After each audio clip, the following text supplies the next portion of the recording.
বিশ্বকাপ বাছাই পর্বে চিলিকে ৩-০ গোলে হারিয়েছে আর্জেন্টিনা। এতে ৭ ম্যাচে ১৮ পয়েন্ট নিয়ে টেবিলের শীর্ষস্থান ধরে রেখেছে বিশ্ব চ্যাম্পিয়নরা।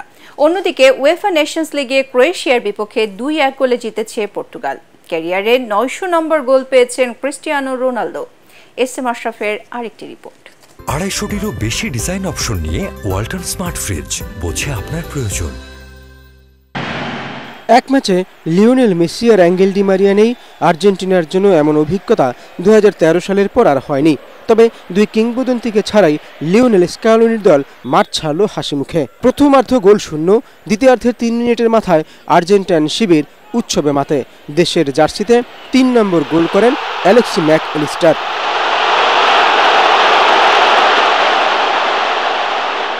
নির্ধারিত সময় শেষ হওয়ার ৬ মিনিট আগে বক্সের বাইরে থেকে দুর্দান্ত শটে আলবিসেলেস্তেদের দ্বিতীয় গোল এনে দেন অ্যাটলেটিকো মাদ্রিদের স্ট্রাইকার হুলিয়ান আলভারেজ। যোগ করা সময়ের ১ মিনিটে মেসির ১০ নম্বর জার্সি পরে মাঠে নামা দিবালার পায়ে আসে তৃতীয় গোল।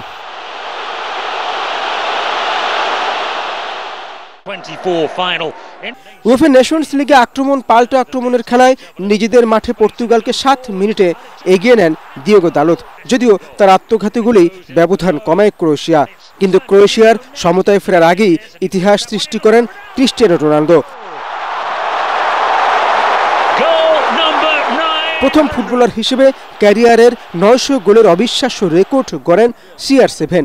দেশের জার্সিতে এটি ছিল তার ১৩১তম গোল। SM Ashraf, ATN Bangla.